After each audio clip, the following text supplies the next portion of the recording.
Élections au Québec 2008, avis de recherche très important à écouter comme nouvelle, concert classique, nouvelles normes flash à Gay Globe Télé, revue Le Point, nouvelles fonctions sur Internet et revue Le Point 58 maintenant en kiosque. Jean-Luc Romero débouté en France et nouveau film sur le Canal 2 de Gay Globe Télé, ce sont vos actualités de décembre 2008 décalées d'une semaine.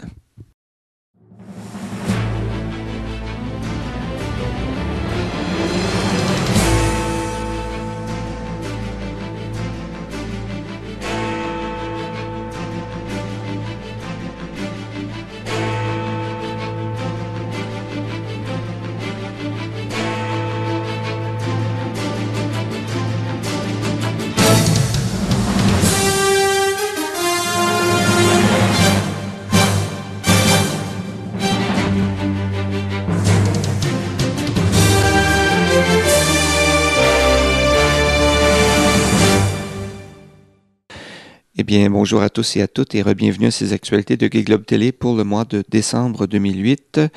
Et on a décalé d'une semaine la présentation de ces actualités pour vous présenter les résultats aux dernières élections québécoises. Et puis, tout le monde les connaît, mais on aimerait entrer un peu dans le détail pour ceux qui aimeraient avoir le résultat spécifique dans les villages gays de Montréal et de Québec. Écoutez, de toute façon, on sait ce matin que nous avons un gouvernement libéral majoritaire qui sera sous le premier ministre Jean Charest, avec une opposition du Parti québécois extrêmement forte avec 51 députés probablement élus, et une action démocratique du Québec rayée de la carte, et Mario Dumont démissionnaire hier soir. Vous avez vu, on a fait l'annonce en direct à la télé pendant le résultat.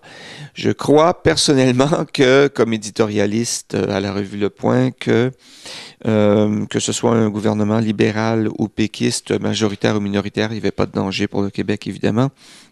Mais le départ de la DQ, de la carte et le départ de Mario Dumont constituent en fait d'excellentes nouvelles pour nous les homosexuels, puisque M. Dumont n'aime pas les gays, n'a jamais accepté de faire des entrevues dans des médias gays, a toujours présenté des candidats bidons dans les villages gays de Montréal et de Québec.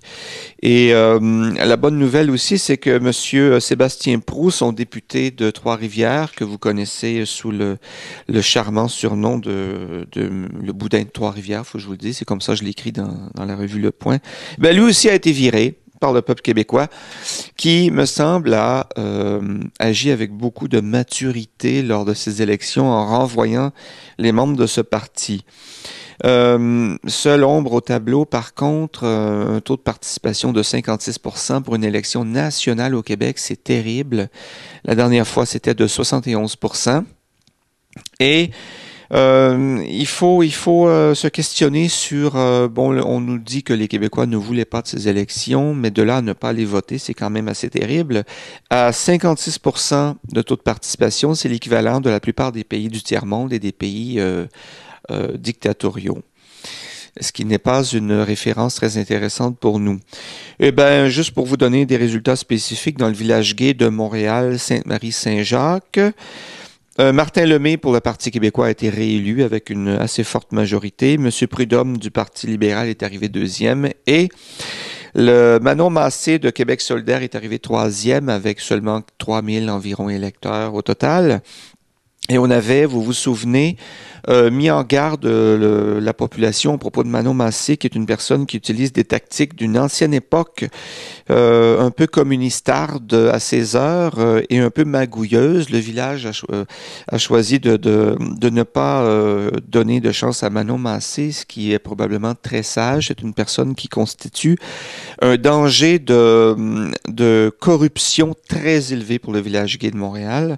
Vous pouvez aller voir sur le blog de Gay Globe Télé l'article sur Manon Massé et vous comprendrez en détail ce qu'elle propose aux électeurs dans le village.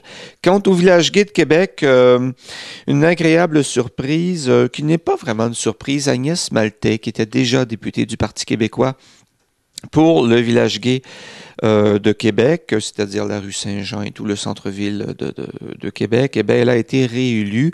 Et Agnès Maltais fait un excellent travail au Parti québécois depuis de nombreuses années. Elle fait surtout un excellent travail en supportant la communauté gay dans son comté et au niveau national. Madame Maltais est ouvertement homosexuelle, ce qui nous fait un point un point de référence et un point pour une opposition, avoir une députée comme elle, c'est indispensable. On passe tout de suite à l'avis de recherche.